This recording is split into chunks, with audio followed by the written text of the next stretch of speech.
Hello, Hey, ladies and everybody. gentlemen, and welcome to the Say Report. I'm your host, Man, Devon chicken. Decker, And I'm your co-companion, your co-companion, co-companion, your host companion, Siegen your Coco Sarowick. companion, Man, Siege we and played Sarah. chicken on that one, and we lost for the first time in so many episodes. We actually ran into each other. Yeah, it's so good though because neither one of us was pulling away, and really, Mhm. I was like all excited to do the intro this week, but I hit the record button, and then the computer was like, "I'm gonna need a second.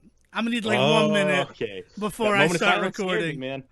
So I'm like, oh, okay, yeah, that seems fair. And you know what? I respect my computer needing that second before it begins recording. Which I think brings us to the first issue the Say Report's going to be talking about. Again, I'm Devon Decker. He's my host companion, Siegen Sarowick. And, Siegen, since you brought it up. Yeah. Yeah, no, so I feel like we have a little bit of a moral obligation here as I don't know what you call this. I was about to say influencers. Yeah, fuck it. As social influencers, in the podcasting world, like we have a little bit of a responsibility to touch on some things going on in the world right now. Specifically, there's a little disease out there called the coronavirus that we all are trying to stay away from as much as possible. And in that, there's a couple of things that we should probably mention because right now we are in a world of misinformation and we should probably clear some things up. Now, obvious, like obligatory, like we are not doctors, do not like, like if you are feeling like you need to get tested, like go get tested. If anybody more educated than us contradicts us in any way, go with their advice probably. But that being said, there's a lot of stupid shit out there, like Alex Jones promising that his toothpaste will cure your fucking like SARS and COVID. Like don't listen to that shit. Like But let's start Siegen let's does start from bring there. up a very good point. And the first thing is, this has a name. I'm Hmm. reminded of Things to Do in Denver When You're Dead, or maybe it's Eight Heads in a Duffel Bag. It's Things to Do in Denver Where You're Dead, where they're like, we're going to make up a lingo in our script and Hmm. give it a name. Coronavirus has existed for years. Yes. You only need to know that by looking at your can of Lysol wipes that you probably bought in your Hmm. fear. I'm literally And looking at mine right here on my desk right now. Yes. it says coronavirus, but I bet if you look at a packing date of that, it was packed long before we were in the throes of the worldwide pandemic that we currently are.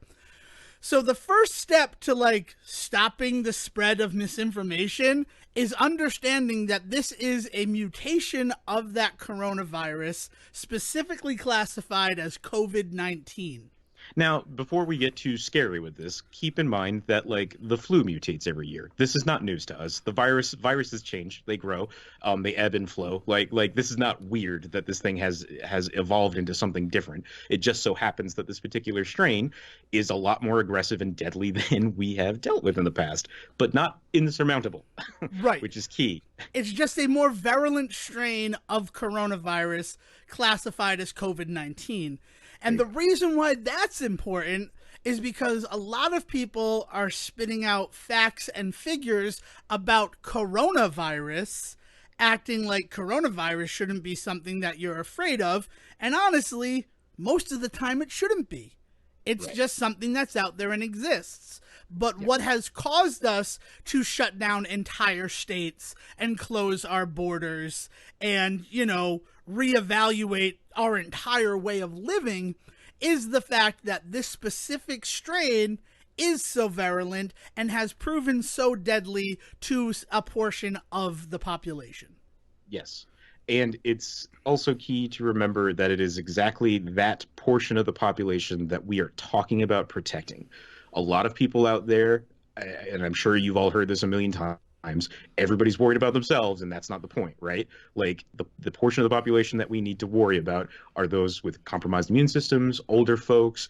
Like there is a certain part of society that you, more than likely listening to this dumb little podcast, are not a part of.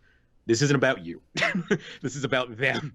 And this is about us making sure that we can be the better people and protect them, right? It's really like car insurance. Hmm. Just because you've never been in an accident doesn't mean you don't need car insurance. For because sure. having that car insurance means that should you hit somebody or should somebody hit you, there is a protection in place to make sure that everything goes better than it could without that wall of insurance there.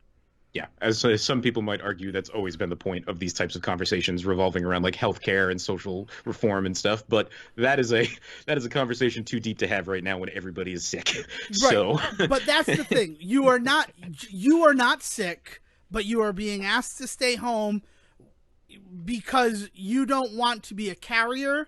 You don't want to somehow catch it and it not have a huge effect on you, but you interact with somebody who is in that target range to be in a bad spot if they're exposed to it. So that's what they're asking. And honestly, in the grand scheme of things that we could be asked as a society to do, I mean, look back through history, being asked to stay at home is not that big a deal. yeah, yeah. I mean, especially in the day and age when I know not everybody has access to this technology, but the ability to work from home is greater than ever. And like the more that we can encourage that, and maybe push some infrastructure to make that more of a thing that's available to more people, right? I mean, essentially, Dev, like I really wanted to talk about this, and I think the thing that drove it home for me is that we constantly preach the idea of being excellent to each other. Like it is the way that we have signed off this show now for months, and I want to emphasize that that is what this is about, right? This is about being excellent to each other. And that means taking care of one another and doing some things and maybe making a couple of sacrifices for the next 8 to 9 weeks just to make sure that we make it through this thing. Everybody's been talking about the concept of lowering the curve. If you don't know what that means, it means a lot of people are going to get sick. And we don't have control over that. What we do have control over is when those people get sick and how severely they get sick. So what we can do is we can spread it out, allowing things like hospital staffs to like get a friggin' breather and take care of a smaller amount of people, right? And for businesses to maybe have like 1 or 2 people out as opposed to 15 people out because they all got sick at once, right? So the idea is lowering the curve, the amount of people getting sick all at once and spreading that out over time so that yes, we might get sick, but at least we're getting sick at a more convenient time for everybody, including yourself. And there are some pretty basic steps we can do to take care of that, right? So like step number 1, wash your hands. Plain and simple. Just you think you haven't washed your hands in a bit? Just wash them. Who cares? like it doesn't hurt you to wash your hands more than once in a day, right? Right. And there's all that stuff out there, but 20 seconds is the new normal for the time to wash your hands. And that's 2 verses of Happy Birthday. Not verses, it's 2 run-throughs of the Happy Birthday song. And hey, I will challenge you to every time you do it, sing Happy Birthday to somebody else. Just find somebody. It might not even need to be their birthday. Just sing Happy Birthday to somebody in your head. For me, I picked Larry David today. Oh, happy birthday, Larry David. Maybe. I don't Maybe. know. At some point in the year, right? Yeah. Yeah. The other thing is, making sure that that you are coughing into like your arm or your sleeve, not into your hands. And same goes for like sneezing or like making sure that you're using a tissue if at all possible so that you can then throw it away. Wiping down surfaces with said Clorox and Lysol wipes, as we mentioned earlier. Staying hydrated is super important. Oh yeah. Like, I mean, staying on top of your. Look, I'm never gonna support things like not Air Supply. What is it called? Airborne. I totally support Air Supply. Air Supply is one of the greatest bands of all time. And if that's what the rest of this podcast has to be, is me convincing you of that, I don't need the 50 minutes. Because there's one song, and that's all I'll ever need to convince somebody that Air Supply is the greatest band of all time. Yeah. Yeah. And what song might that be? You Making can't just say Love that. Out of Nothing at All. There you go. It's so good. Oh, it gets you going. Man. But yeah, I'm not saying go out there and start popping Airborne. Like, do your research on that stuff, and I personally stand firmly on the placebo effects are nice. But that's a separate issue.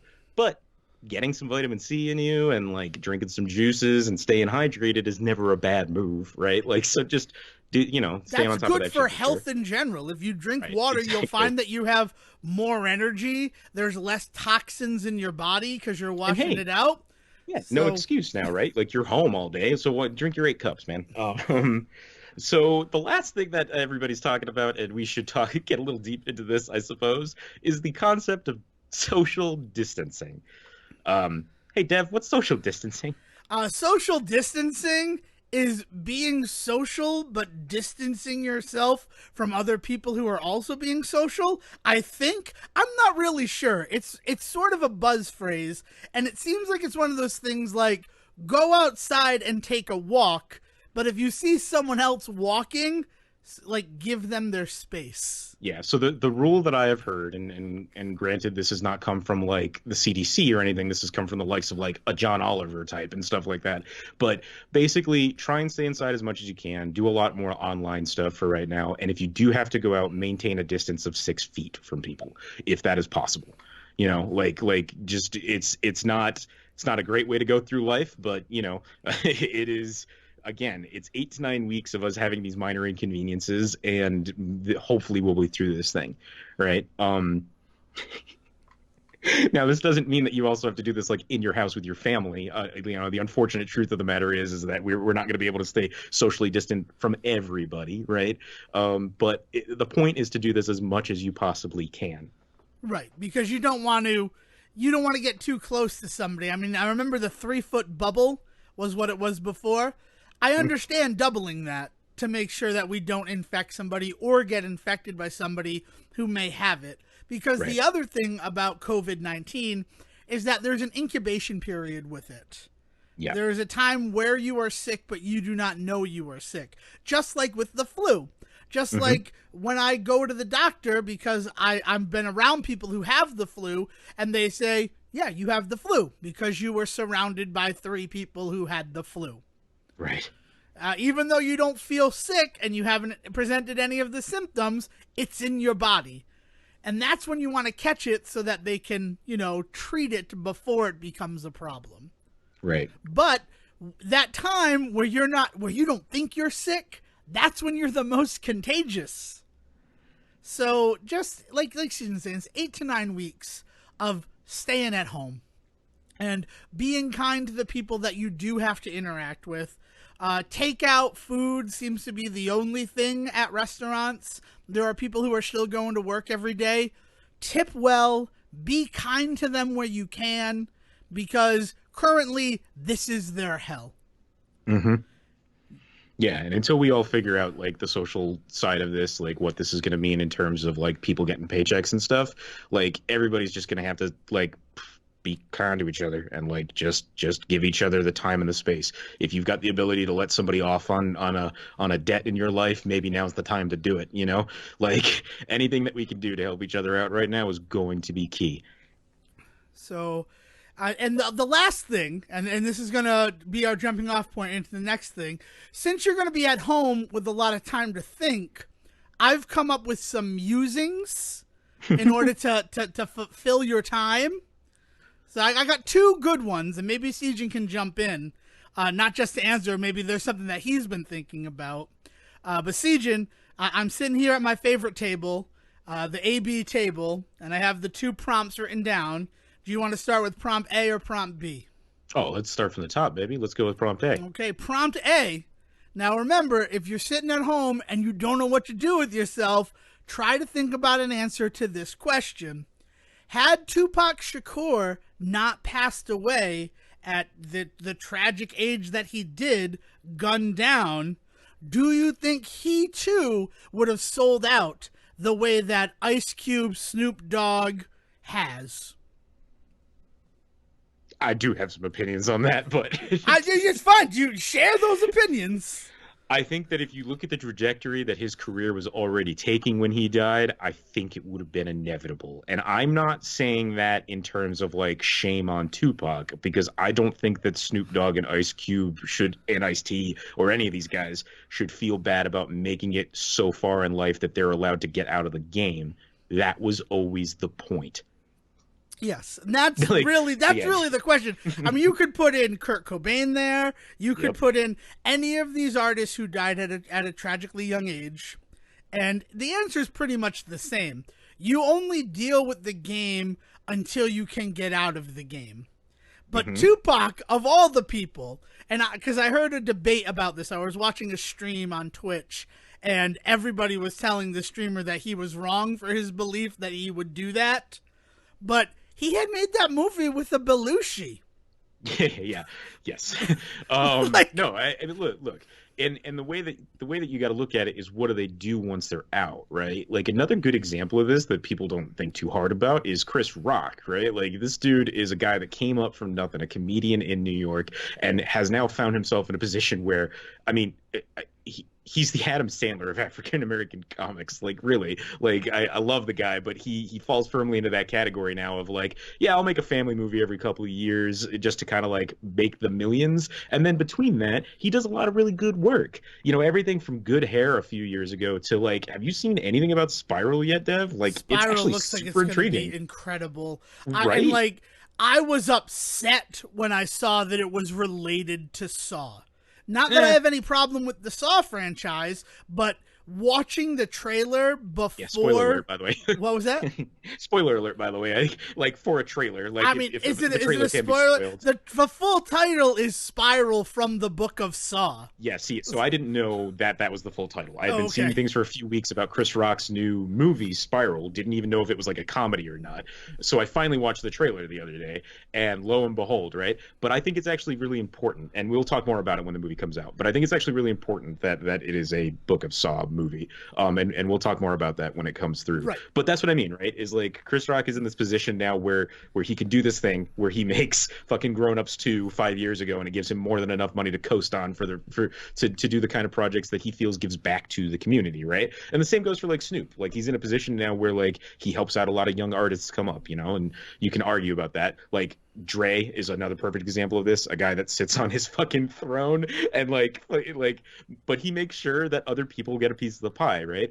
And I'd like to think that's where Tupac would be. Yeah, I don't doubt that. I don't doubt that Tupac would have gone that route. But it's just one of those things where you think about who he was and what his legacy has been, and his legacy has really been along the lines of, he would have never done this. Nah. But he would have been pitching you a Pixel phone this year, I guarantee it. It would be Beats by Shakur, long before it's Beats by Dre. Beats by Shakur just has that ring to it. Nice. Oh, so what's your other musing? So the other musing, and this is inspired by all of those people in the trenches in the restaurants and delivery food and fast food industry. How would the fast food industry have changed had the McRib been an all-the-time sandwich? Oh, now see, this is a mind bender I can really, really sink my teeth into, literally. Man, I see, if the McRib was available all around, I think the weirder thing would be like, what other McRibs would we have by now, right? Because you'd probably end up with like the spicy McRib. You'd probably end up with like the South Carolina McRib versus the Kentucky McRib, right? The chicken McRib. I think that you would also have a Whopper rib. A rib whop. Rib whop does not sound good. That does not Apologies. sound good. Edit that one out. The Whopper rib. But you'd have the like, Burger King. You'd have the Wendy.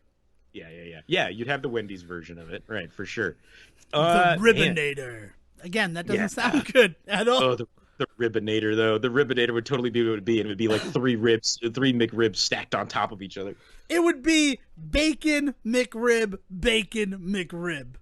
And like 2 pieces of cheese. Yeah. God, now I'm kind of sad that the Ribbinator doesn't exist. The Ribbinator sounds like a sex toy. Yeah, it does not sound like, that's why I felt bad the first time I said it.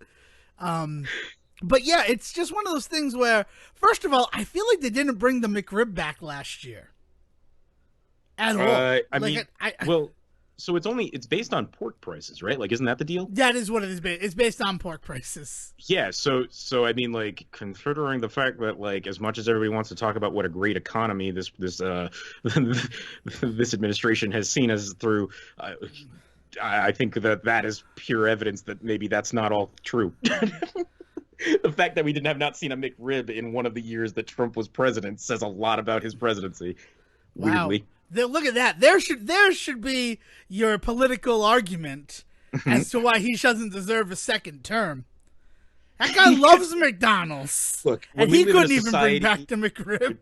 When we live in a society that lost their shit over Szechuan sauce, that actually could be the campaign to get him down. I know, that's what I'm saying. Like, why isn't that? Whatever. I think, honestly, like, we going political, since we're talking about COVID-19 anyway, his handling of this particular scenario, I think couldn't have come at a better time for those who do not want him to get a second term in office. Yeah, I mean, like, it's a shitty way to look at, like, at him as a failing president, because, like, people are literally dying under his watch now. But if this is what it takes for people to realize, like, fuck me. Yeah, like, there's a lot more to the job of president of the United States than the economy.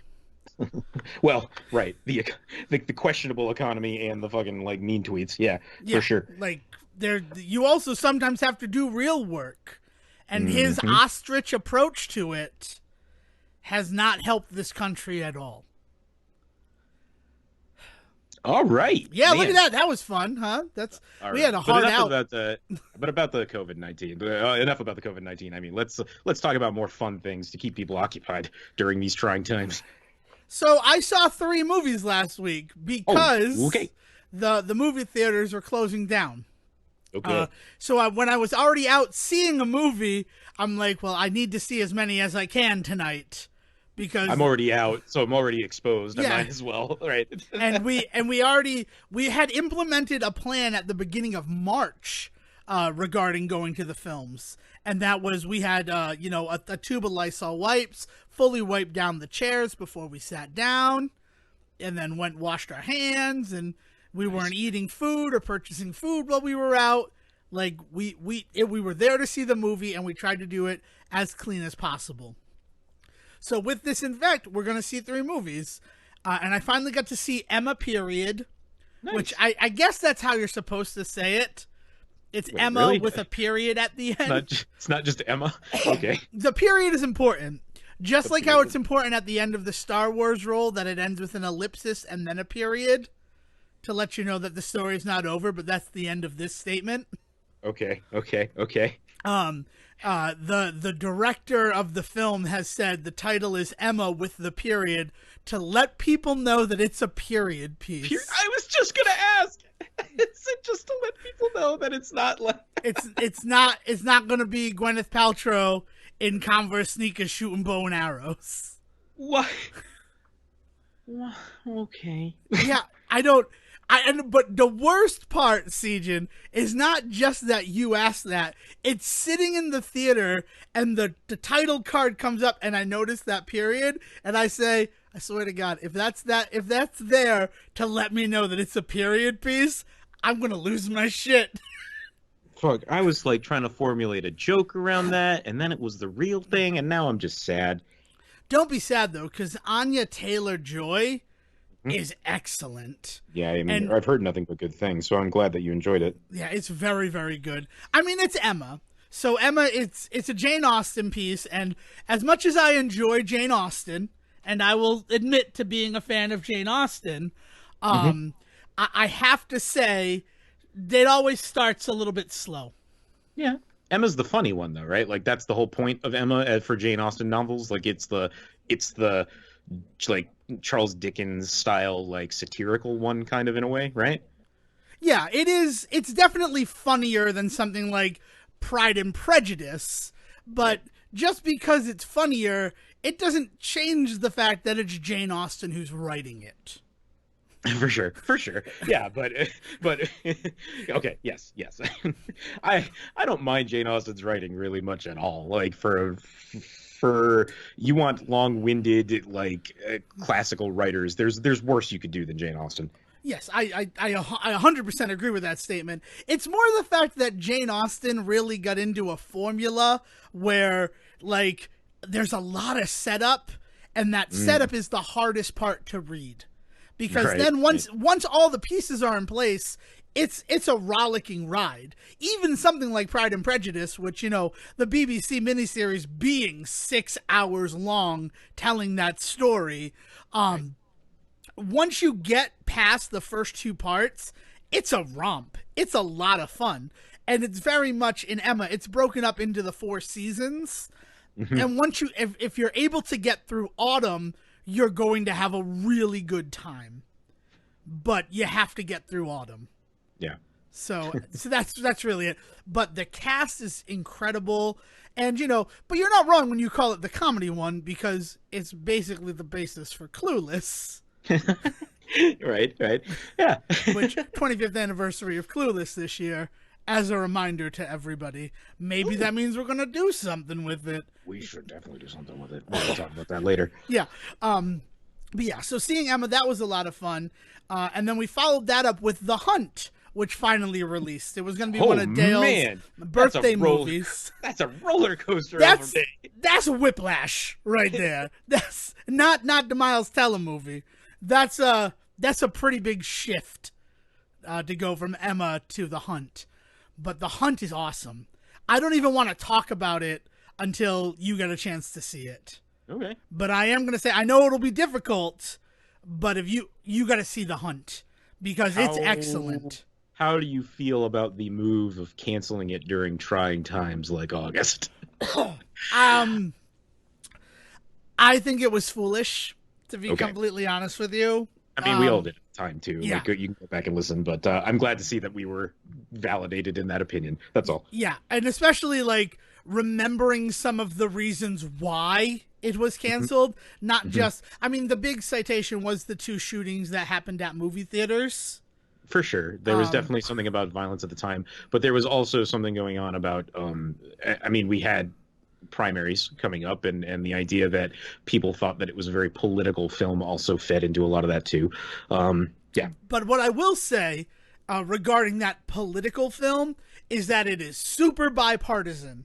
It does that thing that I always say a good political piece does, and this does not ruin anything about it, but you get to see people from both sides of the aisle in that film. And that was something I did not think was going to be the case.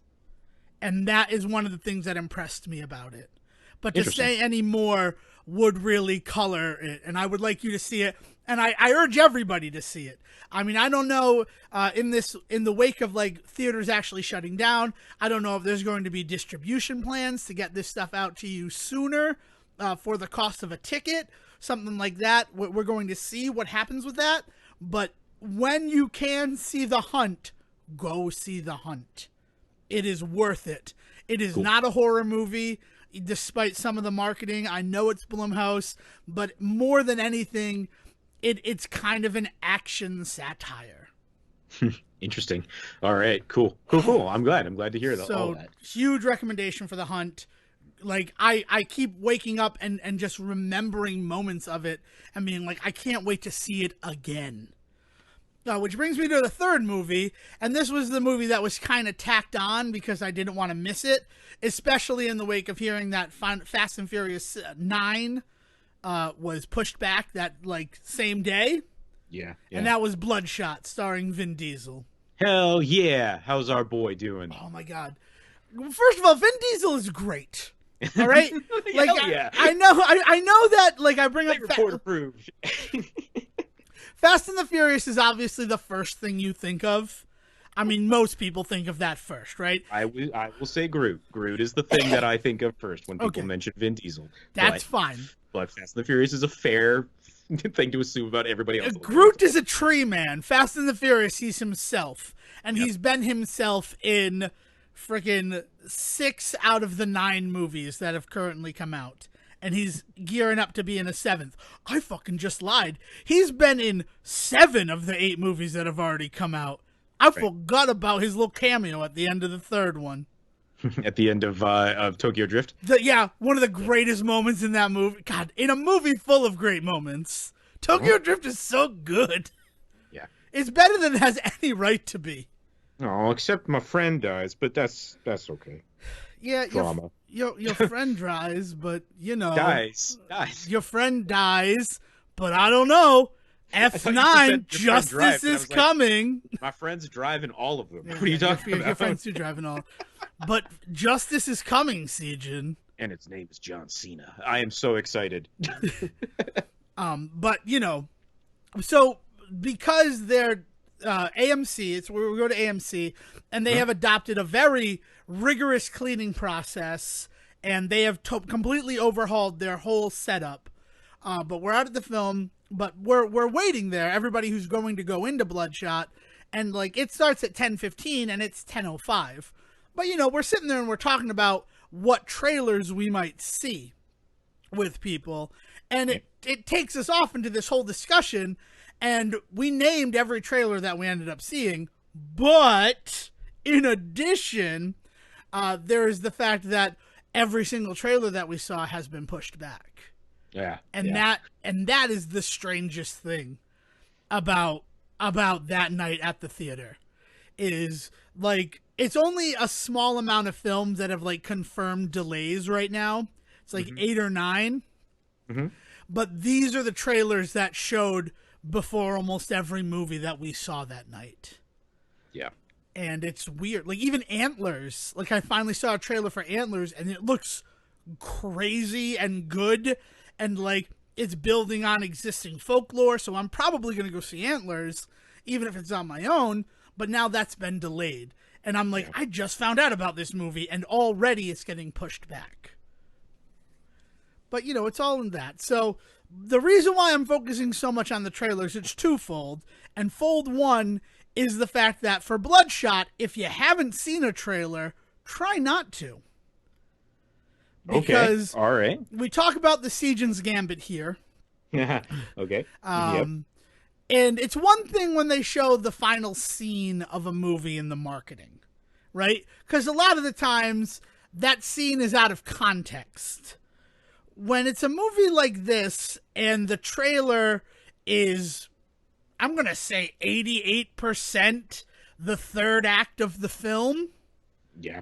It makes it kind of hard to watch the first 2 acts.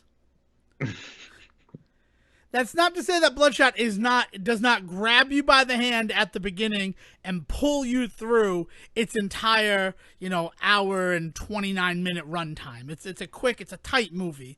But when you see that, when the trailers are focusing on what the trailers focus on, I'm going to try not to say them here. It's just hard to watch the movie and be like, oh, okay. Do I get invested in this character? Is it worth it? Like, yeah, right. Fair enough, man. Fair enough. But that story, I'm so happy. Like, it's one of the most popular comic books worldwide. The story of Bloodshot. It's been translated into more languages than I think any other like independent comic in the world. Yeah. For all of our talk recently about the Mask and Spawn and all of that, like Bloodshot is another one of those big examples of like indie done good. Right, and to the fact that the theater in Dartmouth, Massachusetts, has a showing each day with Spanish subtitles, English language track, but a Spanish subtitle track, and I'm like, that's awesome. Yeah, but it speaks to exactly them understanding that this isn't just some big Hollywood action film. This is a film that has transcended nationality and race and country borderlines. Honestly, based on everything that's going on in the world right now, Bloodshot is the movie we don't only need, but deserve. And again, I highly recommend it. I don't want to say any more. I mean, have you read the comic? I have not. Sorry. Okay. I was trying to think if there was any moment in which I kind of had it in my hands. I'm fully aware of it. It's kind of hard to be in that world and not. But no, I don't think I've actually ever read a storyline from it. Yeah, it's awesome. It's and Vin does a great job, and everybody else. And I don't even want to ruin like an actor shows up about halfway through, and I'm like, you're in this movie, and you're doing a British accent. What is life? This is awesome. I won't ask about too much about the movie itself because I think you're right. If it's the kind of movie that deserves to be kind of surprising, then let it be. But is this one of Vin Diesel's like pet projects that he does, like like Riddick and stuff like that? When he kind of invests his whole thing. What was that weird one that he did? Last Witch Hunter? Was that him? Last Witch Hunter, he was definitely a big part of. Great movie. Find Me Guilty is the one that I always think of, Oh, though, right. when Right, I think right, of right. Vin Diesel put money into this production because he believed in it. Right. Well, Riddick is the one where he like put his friggin' house up for sale, right? Like he basically put a lien on his house to make that movie, and he was like, "If I don't make money back on this, I'm gonna be homeless." Yeah, that's the Yeah. third movie in that trilogy, right? The one that I Yes. forget happened. Yes. So there's Pitch Black, there's Chronicles of Riddick, and then there's just Riddick. Right. If I'm doing that right. Yeah, Yeah. you did it right. And Riddick is the one. You're right. That's 100% true. But he just did Triple X, Return of Xander Cage, so That's true. he has the money to do something like this. I don't know what his personal investment is in it, though. Curious. So it's something to definitely look into. And I'll have that ready for when you get to see the film and we have a deeper discussion about it. But what I will say, right, because we are at home, and again, it might not come out, another movie in the vein of Bloodshot that is available streaming right now, if you have Hulu, if you have a Hulu membership, is Upgrade. Oh, okay. Yes. So if you have the weird like first person one? No, that's No, Hardcore Henry. That's Hardcore Henry. What's No. Upgrade is the one when he Upgrade Go is ahead. the guy gets basically he gets a computer brain. It's sort of like a grim dark take on the computer wore tennis shoes Oh, that okay. then goes Why am I like thinking that I'm picturing what's his nuts from District 13 there. no, he's No, District 9. no, wait, Charlotte Copley is not in it. Yeah. Okay. And neither is the guy from District 13, which is another movie, District B13. This is the French parkour action movie. That was remade as Brick Mansion starring Paul Walker. Paul Walker. And it's all connected. Yeah. there Welcome you to the Say Report. But yeah, definitely check out Upgrade. And I'll say that it's in the same vein of science fiction as Bloodshot. So Okay. it's something that can get you prepared for that movie, since you probably aren't going to be going out to the multiplex to see it recently. But it is something that gets all of the praise from me. It was a great night of cinema. And it was a night that made me very sad that New Mutant starring Anya Taylor-Joy is delayed. It made Yeah, me again. very sad that Fast 9 is delayed with Vin Diesel. Because, like, these are people who have a lot more in them. And I was excited to, like, start with that. If you'll indulge me, can we talk about Black Widow? Okay. Yeah. What do you want to talk about? The fact that I don't think it's going to be delayed, or what it would mean if it was delayed. Okay. I mean, like, at this point, why wouldn't it be delayed? When is it supposed to come out? Like, let's It's start supposed there. to, May 1st is its release date, which means that there'll be pre-screenings on the 30th of April. So yes, based on everything that we have heard so far, there is no reason to believe that Black Widow is coming out as scheduled. I bet, and this is gonna, I don't know how I'm gonna feel about this, but I'm gonna say it. I bet that they drop it on Disney Plus. That they decide that instead of releasing in theaters, Disney is in the perfect position to say, hey, since you're stuck at home, check this out. And again, I don't know how I feel about that, but I actually am willing to say that I would bet money that that's what happens. That's exactly why I wanted to have this discussion, because I've been reading a lot of articles about why Black Widow hasn't been delayed yet, and the thought in the back of my mind is this movie is going to be released on Disney Plus. I mean, I was about to mention earlier when you started talking about all this is that Mulan is kind of on the train to Disney Plus right now. Mulan, with yeah. everything. It's been delayed. It's been officially delayed. Right, and there's a lot of talk that if this season continues, if this film release season continues in this vein, that a lot of movies are going to have to go looking for other distribution methods, as you mentioned, right? And the thing is with Disney movies, Black Widow and Mulan, they're in prime position right now to just get dropped on Disney Plus. And honestly, I don't want to leave it out of there, but New Mutants as well.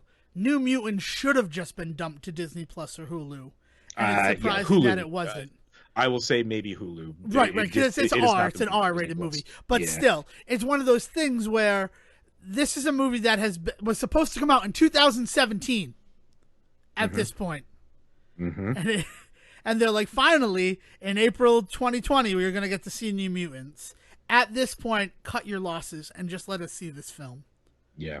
Yeah, man, I don't disagree. And that's the fact of the matter. And the fact that Disney Plus dropped Stargirl early, dropped Frozen 2 early in order to be like, well, people are at home and they're going to want entertainment.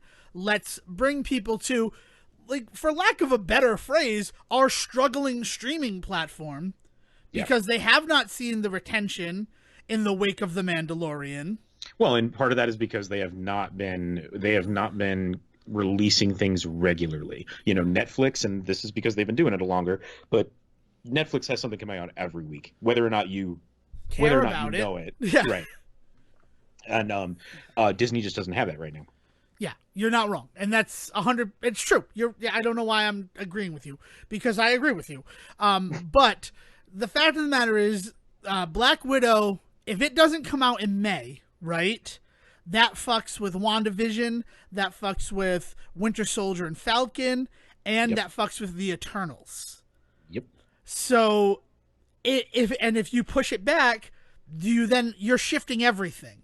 Like, we're finally seeing the downside of the interconnected cinematic universe in the wake of these cancellations. Yeah, I mean, like, world events have come in and kind of like really kind of fucked with the plan, right?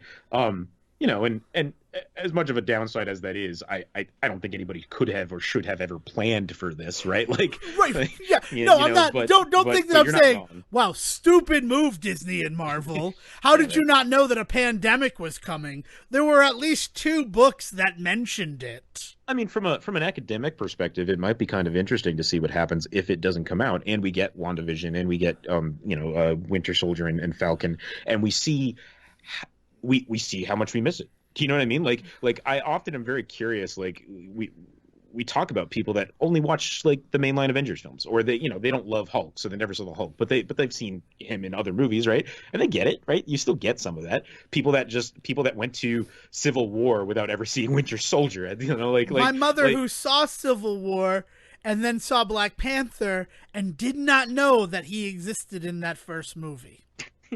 Right. So like I'm kind of also like curious if they don't release it and we still get those other release dates. Like, and this is coming from somebody that reads comics, doesn't read everything. So of course I'm constantly dealing with, hey, this is referencing this issue. Like, go back and read it if you want to learn more. Sometimes I do, sometimes I don't.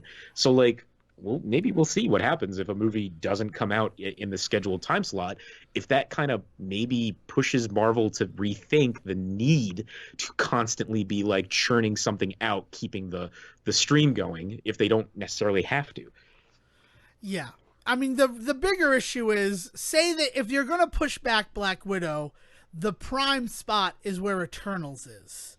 So then everything just gets shifted one location, right? Yep. And that'd be like a level of insanity in terms of just like what they've done, because this would be movies being done and sitting on the shelf. It's a question of, would people be okay seeing a Black Widow movie in July and then seeing the Eternals in November? Like, it's such an interesting thing that it only happens if the stars align the way that they have. Yeah, and Disney Marvel has come up against fatigue before. In those first couple of years that they had Spider-Man, they hit a moment where they had a movie releasing 3 times in a year. They had a Marvel movie coming out, and people started to talk about having a little bit of Marvel fatigue. And so they've dialed it back since then. They're back down to 2 movies a year, with some TV releases now, it being the thing that kind of keeps it going. But then 2021 was going to be Shang-Chi and the 10 Rings in February, Doctor Strange, the Multiworld of Madness in May, Spider-Man Homecoming 3 in July, and then Thor Love and Thunder in November. Which that's not going to happen now. I mean, I cannot imagine that's going to be the release date for 2021 now. But yeah, you're not wrong. They were plotting. They were plotting on giving us a full 2021. And I feel like, but my fear is, and it's a fear that I had, and I'm glad that it's one that also crossed your mind, is this fact that Black Widow could go straight to Disney Plus. in order to keep stuff in. It would suck for a multitude of reasons. Yeah. I would look, as somebody that would thoroughly enjoy that film, whether it's on my own TV or in a theater. Like I am not saying this in terms of quality of the film or anything like that, but the social discussion around a Black Widow movie that took this long to make and then unceremoniously had to get dumped on Disney Plus because of this virus, the optics are terrible. The optics are terrible. So I think the optics are so overwhelmingly awful that they would avoid that. That they just know we can't do this. But then you're looking down the other thing of, well, then that changes our entire roadmap going forward. Yeah. And you don't want to have Black Widow releasing against Wonder Woman 84. No, for either movie. Like, as somebody that's in full support of both of those films, no, I don't want that to be the thing that goes have, because as a fan of feminist cinema, like, you don't want movies going head to head. You want both movies to be lifted up, right? Yes, but that's the thing, is that with the current June release date set for Wonder Woman, again, we don't know what the overarch will be of this. Right. The only other place where they have had, any sort of success releasing a Marvel film is at the end of July, at the beginning of July, which would be 2 weeks for the 4th, right? Yeah, which would be 2 weeks after the release date for Wonder Woman 84, or the first week of August. But August has become such a dead zone. I don't know if you'd want to put a movie there at all. Like, I mean, it might not have anything to go against, but it would require huge signal boosting in order to get people out. On a movie that I think is already going to require a lot of legwork on the marketing team to really give it its due. Yeah, it's I mean, like, they got to be staring at Harley Quinn and thinking, "Fuck, what are we going to do?" You know what I mean? Like, well, they got to. Let's talk about the fact that they got to be looking at movies in general and thinking, "Fuck, what are we gonna do?" Well, right with now, the lowest performing box office in in 20 years, $10 million for the Pixar film in its second week. Like, it's crazy. That's what it is. But that's why I had to ask your opinion regarding Black Widow. Yeah, man. I look, again, as somebody that knows full well that I'm going to sit down and enjoy the hell out of that movie, no matter how I consume it, no matter where it comes from. The fact that they're introducing Taskmaster is just so fucking delicious to me, especially at a time when he can actually maybe possibly become friends with Wade. Like, I am so in. David Harbour, like, showing up in a that movie. I can't think of his name right now, but I'm so excited. I mean, Rachel Weisz. I love Rachel Weisz. Yeah, no, I mean, I am in. I am sold on that movie, no matter how I personally receive it. But as somebody that wants to see this movie do as well as it possibly can, there's so many things that are coming up against it right now. It's got a lot of hill to climb. The joke that I made, because they showed that trailer before Emma period, which there's a multitude of reasons why that actually works, which makes me very happy. But the joke that I said to Dale was, oh shoot, I've forgotten now, and I'm not happy about that. Shoot, regardless, there was some comment that I made. Oh, it's the fact that it comes out on May 1st, but that means it's the first time that I can think of a Marvel movie where if you go on the pre-night, you're seeing it in a different month. Like, oh, it comes out in May, but I got to see it in April. And yes, I got to see it the very last day of April, but you don't say that.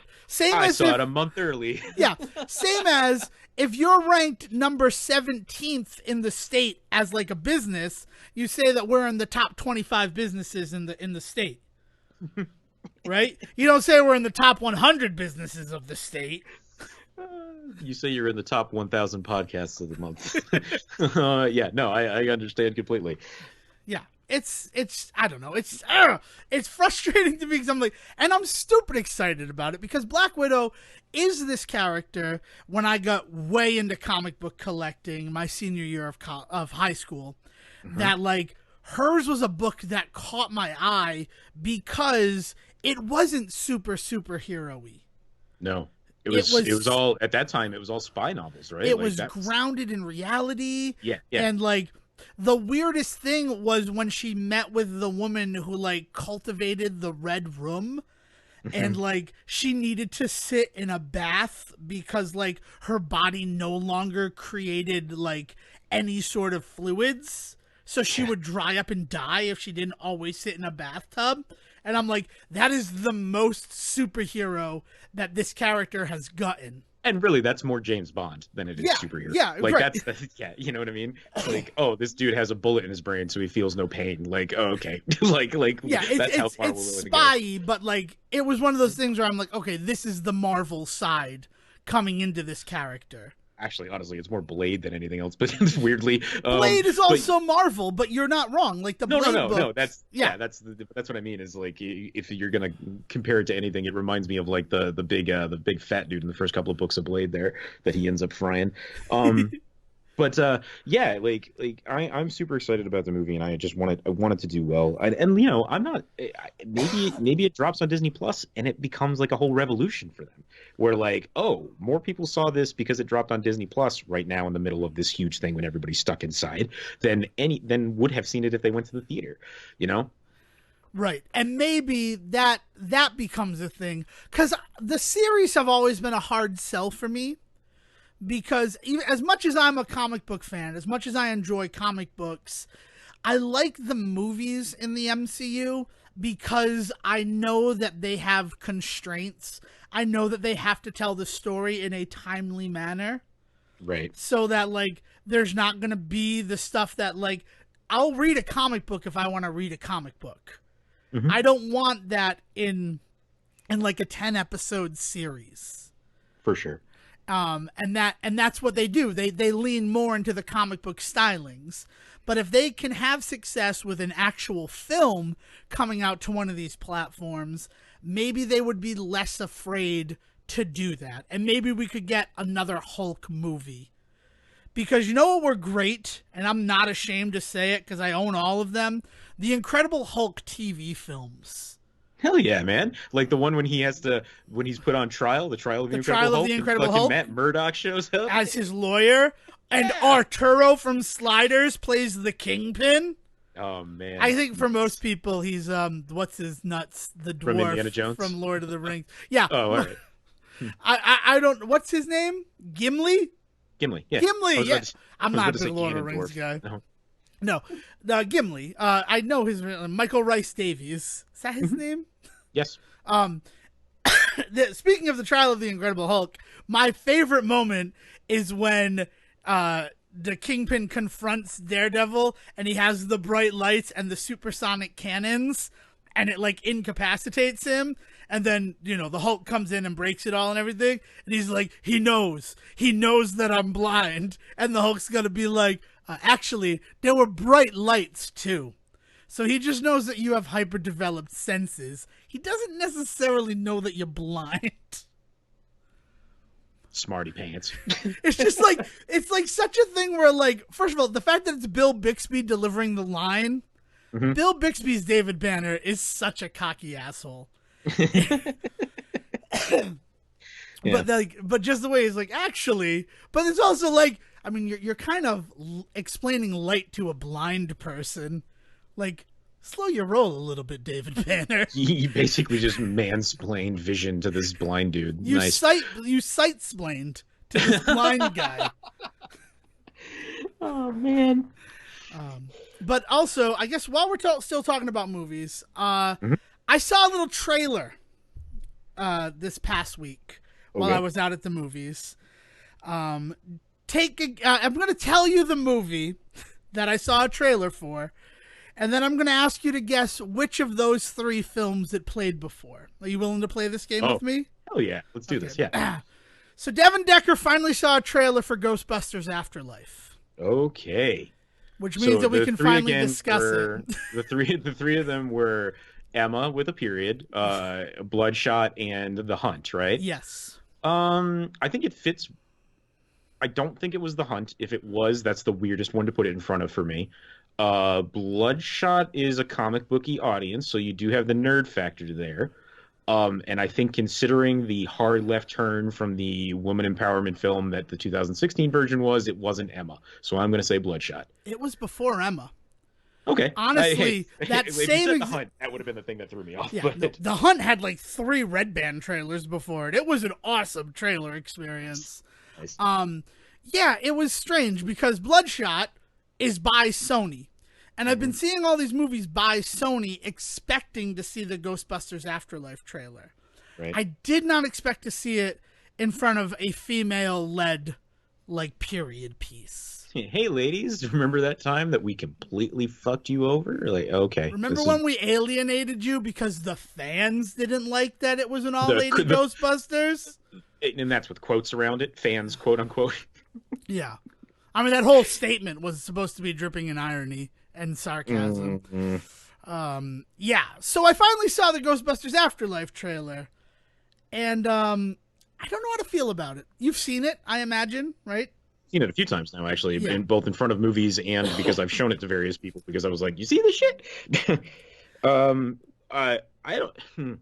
Yeah, man. I think overall, anybody that says that this one feels more like one of the original 2 than the 2016 one is talking out of their ass. It feels nothing like the first 2 movies. Thank you, CJ. Like, the first 2 movies are okay. Can we talk about? I mean, I know this is a tropey thing to say, but like New York is basically the 5th Ghostbuster. Like he is like New York City. I gave it a he. But like New York. But New York City is like it is a character in those movies. It's a huge important point. The whole thing is that they're basically supposed to be exterminators, like pest exterminators, but for ghosts. That's the bit. Like that is the joke. And for that to not be an element in this movie, it's just, you can call it an evolution on the idea if you want, but don't tell me that this feels more like the original movies than Answer the Call did, because it just doesn't.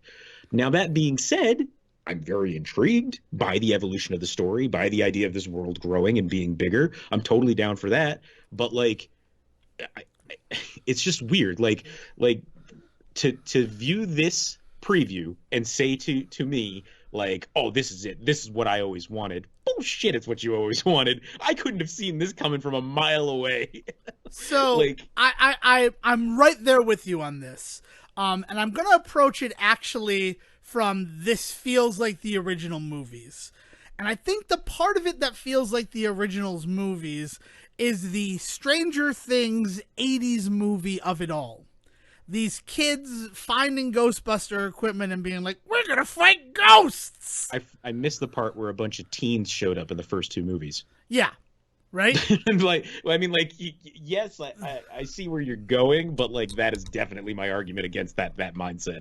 Yeah, no, you're not wrong, but that's the thing. I think it feels like an 80s movie, and that's triggering the nostalgia and making people say that thing about, this is what I wanted a sequel to be.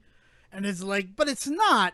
You're just happy that it's like Stranger Things, which releases dopamine into your brain for the 80s. And like, you know, let's approach the wolf in the room. It's not because of Finn Wolfhard. No, I didn't even realize. I don't know who that person is. He's the main dude in Stranger Things. It's the kid in that preview, the like son in the preview, the main character of the movie. He is the kid from Stranger Things. So like, they're totally buying into that mentality with that casting. And I mean, like, I actually like him a lot. Like, he's awesome on fucking like Carmen Sandiego and this and I'm sure he'll be great. So like, I'm not against him working. Give the kid work, but like, it's clearly it's pandering. That is the other thing, is that anything in the movie that feels like it's quote unquote for the fans feels so fucking pandery. Like, one of the things I can say about 2016 Answer the Call, they did not pander to a fan base. Not only did they not pander to a fan base, the unrated version shows you all of the pandering that was cut out of the final theatrical cut. Yeah. Because that was not their goal. No, and they tip their hat. They tip their hat in a way to the original movies. That they show respect to those original movies in a way that is really key and important. But yeah, man, I don't know. The most disappointing thing Sorry, go ahead. No, finish yours because then I'll share my most disappointing thing. So The most disappointing thing about Answer the Call is Paul Rudd. To be entirely it's honest, a dude. Afterlife. Oh yeah, sorry, Yeah, Afterlife. This one. you credited the one that No, we like. no, sorry. Yeah, no, good catch. The it. I, I cannot understand anybody in like picking up this script. The kid is one thing because like if I was a kid and told, hey, you get to be in the next Ghostbusters, also like Stranger Things is kind of running its course, so like you got to figure out how to move on from this. Like, you take that job, but like that's not the kind of position Paul Rudd is in. He's at the top of his game right now. Most would argue that like he's got the ability to go on from Marvel to do whatever he wants. Why do you take this role? Because if it's that like, hey, you love the original movies, I don't know, man. This one isn't. It's gonna be so controversial. Like you don't get to say you were in the good one. You know? I don't know, man. Yeah, I mean that's it's a little doomsday what you're saying to think that this is going to ruin Paul Rudd's. I don't think it's going to ruin Paul credibility. Rudd. Right? No, I don't No. think this is But going like, to ruin Paul Rudd's I don't know. credibility. Saying that like you don't get to say you were in the good one. It sounds a little bit. But what I will say, right, and this is a spoiler probably, right? I'm a big fan of spoilers probably, saying things that might happen. Paul Rudd's going to be the bad guy. And Paul Rudd's going to be the bad guy because he's the only adult in the trailer. In a movie... Besides the mom. Yeah. Well, right. But in a movie where the kids are the heroes, it's always the adult who is the villain. I am intrigued by that idea and like that idea. And honestly, when they first said that he was getting cast in it, I kind of hoped that that's where they were going with it. But from what we've seen in the trailer so far, I feel like he's going to become stepdaddy. But you might be right. You might be right. I don't know. The guy who becomes the stepdad in Lost Boys turns out to be the head of the vampires. That's true. That's true. One and the same. Yeah. No. Yeah. I mean, like, if we're going to lean into the fact that they just collected all the leftover tropes from 80s movies and said, this is how you make a Ghostbusters movie, like, it feels that way. But it's also one of those things where I can see him, like, wanting to be their mentor and being like, this is how we have to do things. And then when they refuse to do that, he's like, well, then I'm going to take matters into my own hands. And then suddenly he's allied with Shandor. Yeah. Look, I'm not saying that I want this movie to be bad. I never want to feel like that about a movie. But this movie is for sure going to be controversial at best, right? And so, like, you're now going to have to answer for that for the rest of your career. You're going to have to answer the call as to why Afterlife was controversial. And my big issue, my big problem with it is that trailer starts and my mind is so far away from Ghostbusters. And I'm like, this seems interesting. This seems like an interesting story. And then they showed the green light in the well. And I said in the Emma Theater, this was when I found out that it wasn't just Dale and I in there, fuck, it's Ghostbusters. Because up to that point, I'm like, this seems like a compelling original story. And then, nope, no, it's Ghostbusters. And I have the Lego Firehouse. I can see it every time that we record. And for that to be my reaction, like, it just feels wrong. Yeah. I don't even, like... I'm so numb to it now. like I've been, like, as I said, I've shown it to a few people, like, unbelievably so, been like, this is where they're going with it. What do you think? And I don't know. I won't say that I've heard terrible reactions. Certainly from people that were not Ghostbusters fans before Answer the Call, they're checked out. Oh, why would they? Why wouldn't they be? Yeah, they have no interest in this one. I think about Dale telling me how exciting it was to get to see female Ghostbusters. I know, and like, and she was a fan of the Ghostbusters beforehand from the game and the movies. Like, yeah, I have a lot of friends that Ghostbusters just wasn't something that they grew up with. Like for me, and you know, I've talked in the past about how Ghostbusters wasn't even really like hugely like sentimental to me in any way, but I had it in my life, you know. And these people that were just like, yeah, I wasn't into it until Answer the Call. 2016 Ghostbusters was really like what made me go back and watch the other two because I enjoyed that one so much. And you've lost that audience completely now. Like, what? What kind of marketing research did you do that made you decide this was the way to go about this? I mean, probably the same marketing research that said, let's celebrate Ghostbusters Answer the Call on International Women's Day. Yeah. Like, that Yeah. felt very weird when I got that email from the Ghostbuster website. I'm like, you mean these people that you shuffled off into an alternate dimension, never to be heard from again? Yeah, I want to say that a lot of people feel like when the Sony hack happened, and we learned a lot about Amy Pascal at the time and about the ways in which certain things with Ghostbusters specifically were handled. Like there definitely was some drama behind the scenes on that movie as well. Like, let's not act like it was all sunshine and roses for everybody. So like, I know that side of it, and that's going to be the thing that people hang their hat on with this argument is like, well, a lot of people working on that movie actually talk about what a shit time it was and about how it really, as much as the movie purported to be pro women, it wasn't coming through on the set and things like that. And like, that's true. That should be fixed. So are you going to tell me that this time around that kind of stuff was fixed? And like the way that people are talking about it, it doesn't seem like it. It seems like you're just kind of pointing at the last one and being like, see, they were shitty to women too, and just continuing to be.